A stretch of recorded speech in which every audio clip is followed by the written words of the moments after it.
Bom, pessoal, esse aqui é meu segundo vídeo.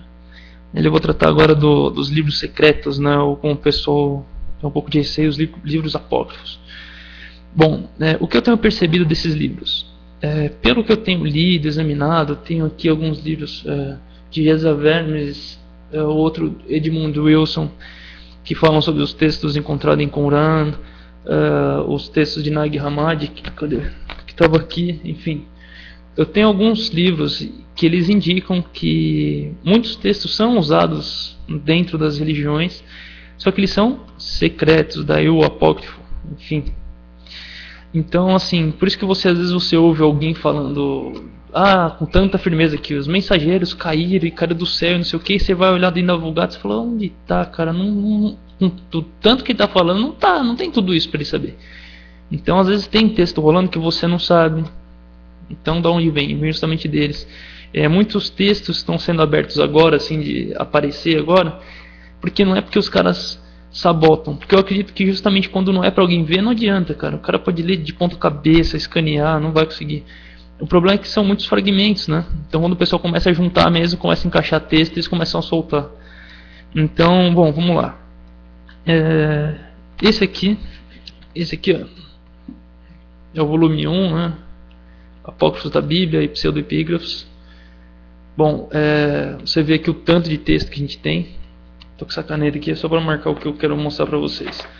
Bom, eu vou deixar o PDF aí embaixo dos livros, mas só para vocês terem uma olhada tanto de livro que a gente tem aqui, ó, que não comento pra gente, falando só que é coisa perdida, que não tem nada a ver com os textos.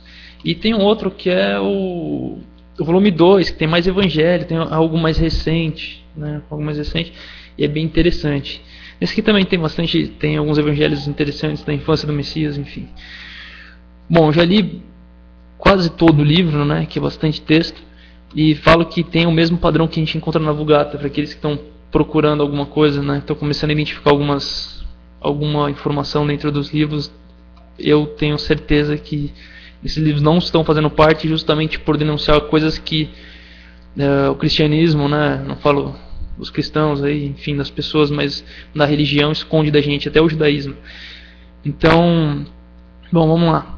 Algumas coisas que eu encontrei aqui, eles amarram todos os outros textos que eu já vi. Então, exemplo, aqui eu tenho o primeiro e o segundo texto de Adam e Havá, e no volume 2, que é a mesma coisa com a capa vermelha aqui, ele fala de um outro livro de Adam e Havá, né, que conta algo muito próximo. E ele conta que os homens eles viviam numa montanha, num lugar mais alto, e a descendência de Caim, por ter cometido o erro, né, do assassinato, eles se separam, né, da descendência de Adam, eles começam a viver distantes, num lugar mais baixo. E ele conta isso aqui, cara, em vários livros, não é uma coisa assim que você fala, não, isso é a interpretação de alguém, não. De alguma forma isso aqui está ligado com toda a história.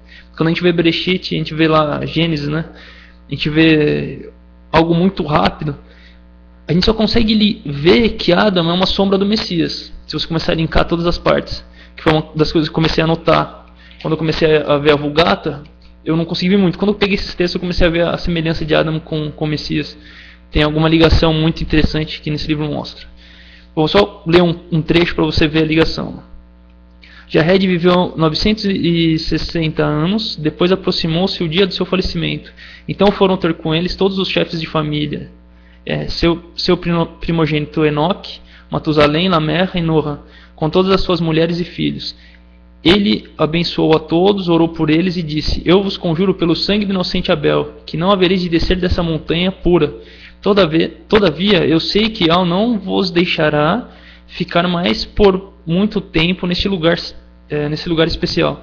Vós havereis de transgredir o mandamento dos vossos pais, sereis afastados para as terras estrangeiras e não vos será permitido habitar nas proximidades do paraíso.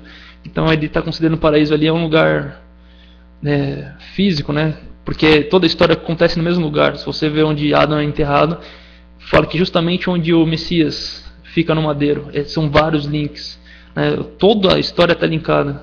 Isso não é aberto para a gente de forma alguma, acho que por livrar a gente da liderança humana, né? Daquelas pessoas que ganham sua mente toda vez que você está falando alguma coisa, não, isso. Você lê esses textos aqui, você começa a ver que não tem como.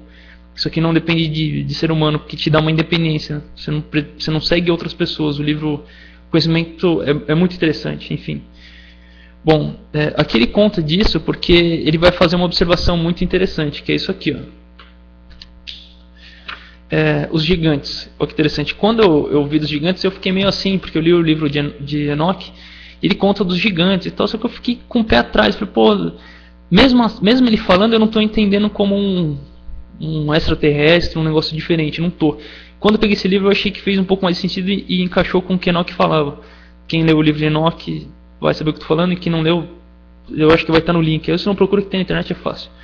A partir de então, somente Matusalém e Enoque permaneceram sobre o monte, porquanto todos os demais filhos de Sete abandonaram as fronteiras do paraíso e desceram para a planície, para junto dos filhos de Caim. Os filhos homens de Sete então misturaram-se com as filhas de Caim. Elas engravidaram e deram à luz a homens avantajados, uma raça de gigantes semelhantes à torre. Até aí, não falou muito, né? Por esse motivo, os escribas antigos incorreram em erro quando escreveram que os mensageiros desceram do céu, uniram-se às filhas dos homens, que por essa união geraram aqueles gigantes. Ele até indica, aqueles gigantes. Isso não é verdade, falaram disso sem terem conhecimento. Vede bem, meus irmãos, ao lerdes isso, e ficai ciente de que algo assim não está na natureza de seres turuha, espirituais, nem isso está na natureza dos demônios, dos caluniadores, enfim, que praticam malefícios e se comprazem com adultério. Não existem entre eles o gênero masculino ou feminino, e desde a sua queda o número deles não aumentou e nem sequer diminuiu. Pudessem os inimigos ou os caluniadores unir-se sexualmente com as mulheres, não teriam deixado inviolada nenhuma virgem em toda a raça humana. Então ele começa a falar uma coisa que não dá, você vê que tem uma diferença, o que é ruha e o que é físico tem uma diferença enorme. É que a gente ainda tem aí como a gente não lê outros livros, a gente não consegue ver,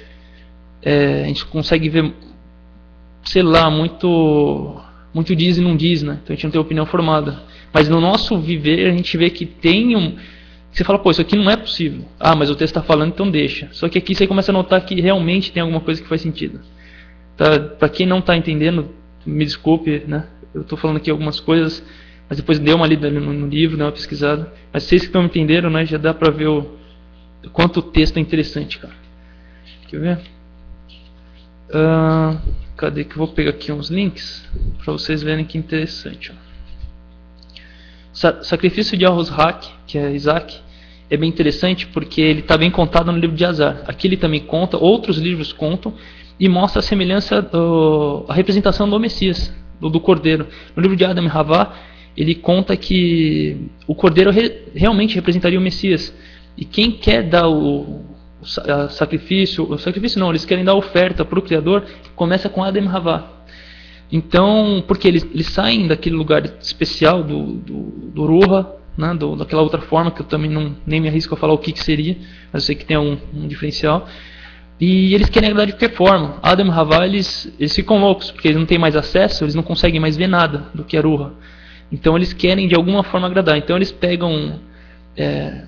no texto conta que Adam tenta se matar um monte de vezes, Havá fica chorando por ele, enfim.